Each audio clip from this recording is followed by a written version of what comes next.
Okay, we're going to start with the fifth Aliyah, Exodus chapter 15, the last verse, Pasuk Chav Zayin. Vayavo Elima, and the Bnei Israel came to Elima, Visham Shtem Esrei Enei Mayim, and there were 12 springs of water, Vishivim Tamarim, and 70 dates. They came to Elima. We're Parak Tezvav Pasuk of Zayin. They came to Elima, and there were 12 springs of water and 70 palm trees. Vayachanu Sham Al Mayim, and they camped there on the water. Says the Rashi, the 12 springs of water, Keneged Yud Beis Shvatim, corresponding to the 12 tribes. Nizdamnu Lahem, that's why they had the 12 springs of water, each one corresponding to the 12 tribes. Ma'ayin Tamarim and 70 palm trees, Keneged Shivim Zakanim, corresponding to the 70 elders. So now we come to chapter 16. Vayisume Elim, they traveled from Elim. Vayavo Koadat Bnei Yisrael Midbar Sin. All the children of Israel came to the Sin wilderness, Asher Bein Elim Ubein Sinai, which was between Elim and Sinai. B'chamisha Asar Yom Chodesh Hasheni. So all the children of Israel came to the Sin wilderness, which is between Elim and Sinai. B'chamisha Asar Yom Chodesh Hasheni. They came in the 15th day of the second month, i.e., 15th day of the month of Iyar. Let's say to Meretz Mitzrayim. So basically, this is 1 month after they left. So 1 month after they left Egypt, they came to the Sin wilderness, which is between Elim and Sinai. And Rashi says, Nitparesh hayom shachani azu. Why does it have to explain which day they camped on? Rashi explains, Lefisha bo bayom kolta hacharara shotziu mi Mitzrayim. Because that day, they had brought out some food, some coal, some cakes from Egypt, and that's the day that it was finished. That's the first day that they needed the manna.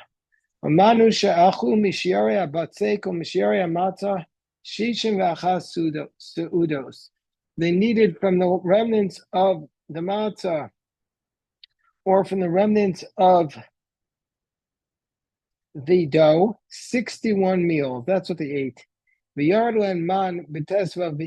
the man came down on the 15th day of Iyar, and it was Sunday, which is a little bit. Hold on 1 second.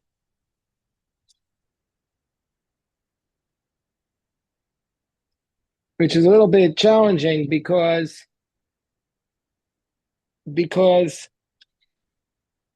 you'll see in a second what the Gemara in Eruvin says. So Rashi says it was Sunday, but the Gemara in Shabbos, Rashi says Tanya Oso Ayom, but then we quote the actual Gemara. The Bryce says Oso Ayom Shabbos that day was not Sunday but Shabbos, because it says Uboker Itim es Kvod Hashem V'ksiv Sheishes Yamim Tokatuhu. So we see that according to the source in Shabbos, it was not Sunday,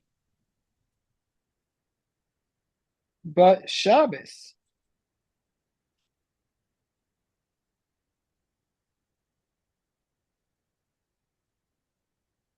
So the Torah Tamima explains they were complaining on that day about the mun, and Moshe promised them that the mun will come down the next day, and so the mun came down on Sunday. Meaning they complained on Shabbos, but the mun came down on Sunday because it says 6 days you shall gather it, and the seventh day, Shabbos, it will not be mun. So that's the way to understand it. When Rashi says that day was Sunday, he means the day that the mun came down. Because the day they complained, the day they came to camp, was Shabbos.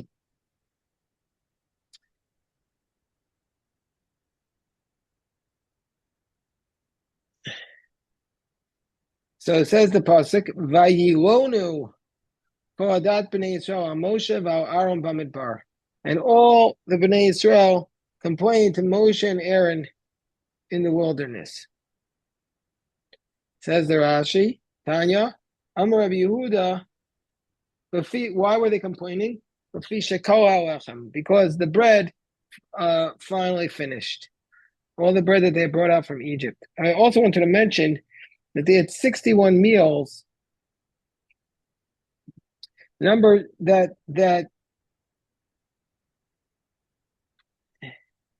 so they had 61 meals. We learn in today's Daf Yomi that the amount of isaron of flour was 60 in a mincha. So if it would be 61, it would not be kosher. It would be not roi for bila. It would be capable of being mixed. So now the next pasuk says, "Vayomru aleim bnei Yisrael." So the children of Israel said to Moshe, "Mi yitain mutenu b'yad Hashem be'eretz Mitzrayim." We would be rather off to die by the hand of God in Egypt. We wish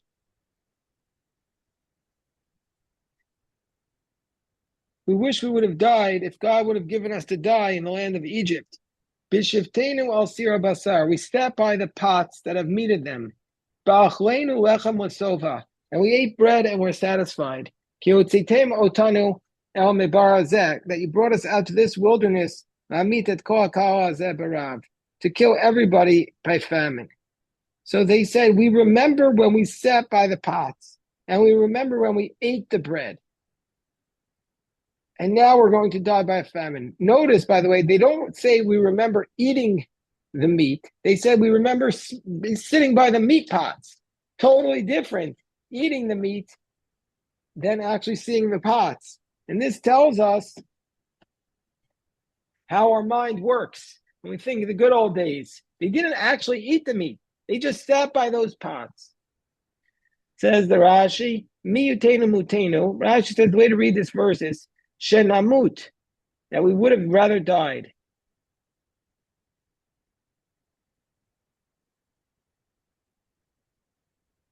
And Rashi says, Halavai vayinu mitim. We wish we would have died. We've been better off dying in Egypt. Isn't that what David also said to God? The Sepharad custom before Nefilat Apayim is to say, "V'amar David al Gad tzar li mod nipna la'am b'yad Adonai ki rabim rachamav." Yeah, but that's the opposite. He's saying, what that is in response to is, since David sinned with the census, God comes to David and says, you did a terrible sin, and you could have one of three punishments. You could either have a famine, a plague, I forget the third. Whatever. There was a war. That's why I said war. Right. So David's response was, let God choose. Niflana biyad Hashem. I want to fall into the hands of God because he is merciful. Whatever God does is the most merciful way. That's not what they're saying here at all. They're saying the opposite. They're saying, we don't trust God. We would have rather died back in Egypt. They're saying the opposite of David. Yeah, but they're like you said, they're imagining things because it can't. They couldn't have died, all of them, in the hands of Egypt, because that's why Hashem promised them to come out. So, like, of course, yeah, of course, they're imagining things. But what they're saying is the opposite of what David said. Okay, thank you. They're saying we had it better, and David is saying whatever God chooses is the best. So, Vayomer Hashem Moshe. God says to Moshe, Hinanim mamtir lechem, lechem, lechem. Behold, I will rain down for you bread, min hashemayim. V'yatza am v'laktu devar yom b'yomo. And the people went out, and the people will go out and collect it every single day. L'man anasenu, so I can test you. Hayilech b'torati imlo. Will you walk in my Torah? Will you follow my laws or not? So let's see what Rashi says. God says to Moshe, in the name of Tir Lachem, Devar yom b'yamo. It would be you'll gather it every single day. Rashi says this means whatever you need that day, you'll gather that day, and you'll not gather that day for the next day. You won't have hoarding. You won't be like having savings. There'll be no savings. I once saw a interview with I think it was Rabbi Butman of Chabad, he serves at Chabad 770, like National Chabad. He was interviewed in the New York Times Magazine, and they said, "What's your endowment?" He said, "We don't have an endowment. We spend everything right away." I don't think other Chabads have that approach, but his approach was every penny that he gets that year, he spends, no endowment. That's what he said. I mean, if that's actually accurate, that's just incredible that they spend every single cent and they don't save anything. So then he says, Laman anasenu, in order that I will test the Jewish people if they'll walk in my laws or not. How is this a test? So what's the test? Rashi says the test is imishmeru mitzvot hatuliyot bo, if they will obey all the laws that are dependent upon it. That they won't leave anything over. These are the two laws that will be testing them. A, that they don't leave anything over, like we said, they don't try to save it. And B, that they don't go out on Shabbos to collect it. So Vayom Hashishi, so was on Pasuk Hey, was on the sixth day, Ve'achinu et asher yaviu, and will be on the sixth day, and the people shall prepare that which will come, that which they will bring. Vayam mishneh al asher yokatu yom yom, and they'll be double from what they collect every single day. Rashi says Vayam mishneh l'yom u'macharat, for today and for tomorrow. Mishneh, well, it'll be double. Rashi says double. Al shayu regilim will quote yom yom shal shar yimot hashavua, double from what they were collecting every single day. But Omer Ani, and I say, says Rashi, it's unusual for Rashi to have this expression. Rashi says, and I say, Asher Yaviu, Vayam Mishneh, Achar Sheyaviu, Yimtseu, Mishneh b'Medida, Asher Yokatu. Vimodu Yom Yom, Vizel V'Aktu, Acham Mishneh, B'Kitato Ayan Nimtza, Acham Mishneh. So Rashi says, what I think this means is that after they bring it to their home and they collect it, then they'll discover it was double. There'll be double the measurement from what they collected and what they measure every single day. When they collect it and they measure it, they'll discover it was double. V'zeu al kein hu nosei lachem b'yom shishi lachem yomayim nosei lachem bracha b'bayis l'malos ha'omer pa'amayim l'lachem yomayim. And that's what it means. He's giving them the sixth day bread for 2 days. Gives them a blessing in the house to have a fullness of Omer twice for 2 days. Says the Pasuk, Vayomer Moshe ve'Aaron al kol bnei Yisrael. Moshe and Aaron say to all the children of Israel, Erev, comes the evening, vidatem, and you will know, Once the evening comes, you will know that God is the one who led you out of Egypt. So let's see what Rashi says. Erev, like the evening, meaning to say, because you said to us that you let us out of here, know that we are not the ones who took you out, but God is the one who took you out. Uboker, and in the morning, Re'isam es kvod Hashem.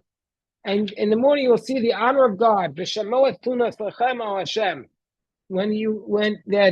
That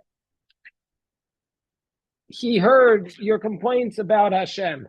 And what are we? That you have complained against us. Says the Rashi, Boker Uriisem. Come in the morning, you will see this is not about the honor. In the morning, you're not going to see the honor. Because it says, behold the cloud of God, behold the honor of God appear in the cloud. But this is what he said to them. In the evening you will know that God has the ability to give whatever you desire for meat. And he will give to you. And he will not give it to you in a nice face, but panamiros, because you didn't ask properly. And you asked from a full belly. And the bread that you asked for, which you need, shall come down in the morning, then you'll see the honor of God. Because the man that comes down will come down for love in the morning, because you have time to prepare it. And there'll be something above it and below it, like it's in a box. Meaning in the evening you asked for meat, which you don't need. And so that you're not going to get in a nice manner. But in the morning, which you ask for man and that you need, that'll come down and you'll see the glory of God and the light of his face, and it'll come out of love. As tlunoschem al Hashem. Okay, v'nachnu, what are we worthy? Kitalinu aleinu, Rashi says, that you're complaining against us. And your wives and everybody's complaining. Your children, your wives, and your daughters, and the Erev Rav. And then Rashi writes the following: the al karchi, against my will, I'm forced to explain talinu b'lashon tafilu. Okay, he goes into the grammar. We're not going to deal with that. Vayomer Moshe, pasuk ches. Moshe says, "B'teit Hashem lachem ba'erev b'aser la'achol v'lechem ba'boker l'spoa." Moshe says, when Hashem gives to you in the evening meat to eat and bread in the morning to be satiated, Bishmo Hashem es tlunosachem, when God hears your complaints, asher atem malinim alav. So Moshe says, when God gives to you in the evening meat to eat and bread in the morning to be satisfied, when God hears your complaints, asher atem malinim alav, v'nachnu ma. You're not complaining against us, you're complaining against God. So he's giving you meat to eat, but not to be satisfied, Rashi says. The Torah teaches us the way of the world. You don't eat meat to be satisfied. So Rashi writes, why did God bring the bread in the morning and the meat in the evening? Because the bread, they were appropriate in asking. Because a person can't live without bread. But the meat, they asked improperly. They had a lot of cattle. They didn't need meat from God. They could have survived without the meat. So therefore, God gave it to them at night when it's much harder, and that's not appropriate. It wasn't good. So they got the bread in the morning. They asked properly, but the meat at night they didn't ask properly, and that's why they got it at an inconvenient time. And this is God that you are complaining about it. The others who hear you are also complaining. Rashi says. You started the complaints, and now others who hear you are also complaining. Says the next pasuk, "Vayomer Moshe Aaron and Moral called us b'nei Israel, speak to all the community of Israel, kirvu ifnei Hashem, come close before God, ki shamas tunaslam." He's heard your complaints. Vayikedaber Aaron called us b'nei Israel, and when Aaron spoke to all the community of Israel, vayifnu al hamidbar, he turned towards the wilderness. V'nei kvod Hashem nireh ba'anan. And behold, the glory of God appeared in the cloud. Okay, the next pasuk. Vaydaber Hashem al Moshe lemor. God spoke to Moshe. Shamati es tlunos b'nei Israel. I've heard the complaints of the children of Israel. Daber alehem. Speak to them lemor. Bein arbayim tochu basar. Tell them in the afternoon you'll eat the meat. Ubaboker tispu lachem. In the morning you'll be satiated from bread. Vidatem ki ani Hashem elokechem. You'll know that I am Hashem your God. Mahi ba'erev, and it was in the evening, Vatao haslav, and the quail came up, Vatachasa samachaneh, and it covered over the camp. In the morning, there was a layer of dew. So the quail came. Rashi says, this is a fatty, there's a type of bird that's very fatty. I have a question for you, Rabbi Yosef. Is quail kosher? Yes. Well, you say that because, I ate quail eggs in Brazil. wait 1 second. Have you ever been in a kosher restaurant that served quail? No. So how do you know it's kosher? In the Torah, it says it's kosher, but does that mean it's kosher? Because we have to know what is that bird. Let's see. Let's see what it Masoret, says. no? What? Masoret. Do we have that Masorah? Do we have that tradition that it's quail? Let's see what Gemini says. Because I've never seen a restaurant that serves quail. Did you ever go to a restaurant that served pigeon or duck?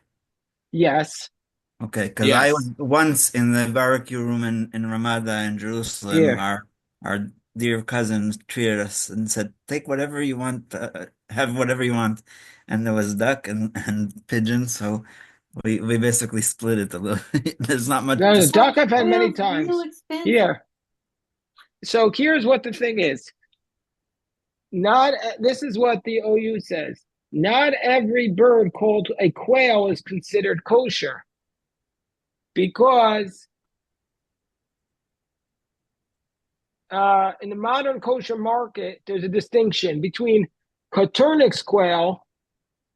This is often called the pharaoh quail. This is the species with a strong tradition, and the OU says it's kosher. But bobwhite and button quail are not accepted as kosher. So only the Coturnix quail are kosher, but not from the bobwhite and the button quail. okay. I What? shared the screen, but Do you have the Coturnix quail? the first one is mentioned as Coturnix. Where? I don't see that. And by the way, what I just read is from Gemini, so I don't know if that's actually accurate. Because Gemini, I mean, before I would put that Coturnix in my mouth, I would check it by a stronger source. Were you trying to say Right something, now, Deborah? I just think quail is very expensive, even when it's not kosher. It's like an expensive. That's okay. That's fine. But That's why you might not see it on every oh. menu. Oh yeah, no, because you have it's to I catch don't it. go to restaurants a lot, so that the fact that I don't see it is not a proof. But but not all quail is kosher. Just because it says quail doesn't mean it's kosher. According to this, only the Coturnix quail. But I'm curious if the star case says the Coturnix quail is kosher. Let's see what the uh, um. Let's see. Hold on. Let me just ask one more question here. By the way, the count right now with me and AI is 7 Yosef, 2 AI. I I'll asked say, what AI. does star case say about quail? Yes, oh, sorry. No, what do you, what? Let's see what they say. Here, according to star K, ah, the star case says it's not okay. They say, according to AI, Gemini, they say, according to star K, the status of quail is a bit more conservative. While they acknowledge the bird's biblical history, they maintain that we do not have a sufficiently strong, unbroken Masorah to eat it. So since we can no longer identify with certainty, we can't eat it. They say there's no tradition regarding guinea fowl and quail, and therefore they are considered not kosher. Rabbi, The OU, just to the remind you, there O, was never a tradition for turkey, and that's why the I, Dutch Jews don't eat it. yeah, turkey is complicated too, but we're not talking about turkey. We're talking about quail. It's the same Where does idea. the Just because you don't have like you can't have a massor because it's a wild bird. It's not domesticated. You have to catch it. You can say things like refill a prescription. Talk to the hold on. pharmacist.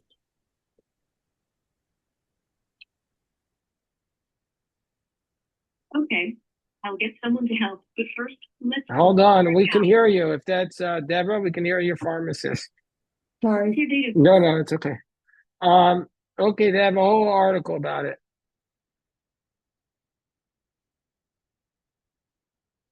Okay, so it's good luck with the pharmacist, by the way, Deborah. Okay, so you see that the Star Kita says no and the OU says yes. That's interesting. I knew it was in Machoka somewhere. All right. So apparently this answers the riddle. Is the Star K more machmir than God? Because God gave them quail. And the Star K says it's not kosher. But the Star K is obviously not arguing with God. They're saying that we don't know what the bird was, which bird exactly was the one that God gave them. What are you saying, Rabbi Yosef? I wanted to say don't get started about that because in Toronto, Ashkenazim can't get meat that's not halak anymore. 30 years ago, everybody except for very few people, Ashkenazi Jews, were eating glat. Everybody was able to buy regular meat because it's only 1 out of 10 approximately is halak, and you know you don't have if Rav Yosef Karo said that it's only for the Spartan, then you know, why do we all have to? It's much more expensive because it's, like I said, 1 of 10. The other 9 you have to sell to a goy. So Tell us how that quail was that you had, which is okay according to the OU. I had the quail eggs. I didn't have the actual And quail. how were they? Amazing. They're no, they're much smaller, but they're healthier because they're like I said from wild, like free range. Um, All right, well, good to know. Okay, so all right, we'll stop here. We have the daf yomi at 5:30, Baruch Hashem, and we'll stop here. We got a lot done, Baruch Hashem. yeah, sure.